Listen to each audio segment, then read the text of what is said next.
ஒரு பேய் நிலத்துக்கடியில வந்துட்டு அமைதியா இருக்கு. பட் அது எல்லா மனுஷங்களும் சேர்ந்து கிளப்பி விட்ட ஒரு கதைய பத்தி தான் சொல்லப் போறேன். ஸோ பார்த்தீங்க அப்படின்னா, உங்களுக்கே தெரியும் க்ரூட் ஆயில் அப்படின்றது நெறைய மெரைன் அனிமல்ஸ் அண்ட் பிளான்ட்ஸ் எல்லாம் ரொம்ப வருஷமா செடிமெண்ட் ஆகி, ஆகி அது வந்துட்டு ஒரு ஒரு ப்ரெஷர்னால க்ரூட் ஆயிலா கன்வெர்ட் ஆகுது. ஸோ இந்த இப்படி கன்வெர்ட் ஆகுறது வந்துட்டு ஒரு பர்ட்டிகுலர் கார்பன் அமௌண்ட் வந்துட்டு நிலத்துக்கடியில ஆல்ரெடி புதைஞ்சு இருக்கு. ஸோ இதெல்லாம் நடந்ததுக்கப்புறம் தான் வந்துட்டு நம்ம எர்த்தில் வந்துட்டு ஒரு பெர்ஃபெக்ட் கிளைமேட் கண்டிஷன் வந்துச்சு. நம்ம இந்த மாதிரி உயிரினங்கள் எல்லாம் வந்துட்டு மறுபடியும் வந்துட்டு எவால்வ் ஆகி வர்றதற்கு ஒரு பெர்ஃபெக்ட் சிச்சுவேஷன். ஸோ நார்மலாக ஒரு பிளானட்டில் எல்லாமே வந்துட்டு ஒன்றா அமைகிறது வந்துட்டு ஒரே ரீசனால் நடக்காது. நிறைய காரணங்கள் சேர்ந்து நடக்கும்போது தான் இந்த மாதிரி உயிரினங்கள் எவால்வ் ஆகுறதுக்கு தேவையான ஒரு என்விரான்மெண்ட் கிடைக்கும். ஸோ இப்படியே வந்துட்டு நிறைய நாள் வந்துட்டு இப்படியே இருந்துருச்சு.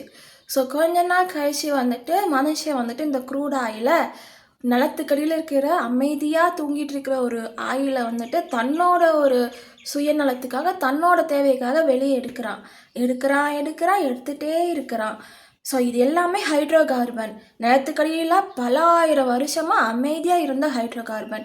இந்த ஹைட்ரோ கார்பனை நம்மளோட தேவைக்காக யூஸ் பண்ணும்போது அட்மாஸ்பியரில் ஆல்ரெடி இருக்கிற கார்பனை விட நிறைய கார்பன் ரிலீஸ் ஆகுது.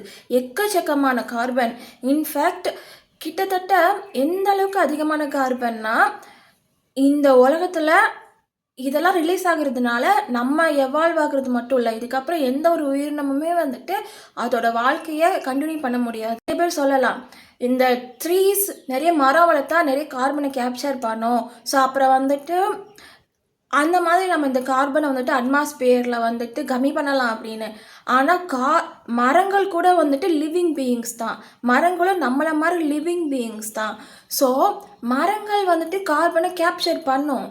ஆனால் அது செத்து போகுது. ஒரு மரம் வந்துட்டு உயிரோடவே இருக்க போகிறதில்ல, ஒரு நாள் செத்து போகும். ஒரு மரம் செத்து போச்சுன்னா மறுபடியும் அதோட இருக்க கார்பன் மறுபடியும் அட்மாஸ்பியருக்கு தான் போகும். அண்டு மரங்கள் வந்துட்டு லிட்ரலி டெய்லியுமே வந்துட்டு அதிகமாக எந்த அளவுக்கு கார்பனை எடுத்துக்கிடுதோ அந்த அளவுக்கு கார்பனை வெளியே விடுது. மரங்கள் வந்துட்டு என்னதான் ஒளிச்சேர்க்கையிலேருந்து அது கார்பன் டை ஆக்சைடு எடுத்துக்கிட்டாலும் அதோட பை ப்ராடக்ட்ஸ் மூலமாக, லைக் அதோட பழங்கள், காய்கறிகள், இது மூலமாக கார்பனை வந்துட்டு வெளியே விட்டுக்கிட்டு தான் இருக்குது. ஸோ மரங்கள் வந்துட்டு நாம் பண்ண தப்புக்கான ஒரு நிரந்தரமான சொல்யூஷனாக இருக்கவே முடியாது. ஸோ இப்படியே போயிட்டுருக்கு.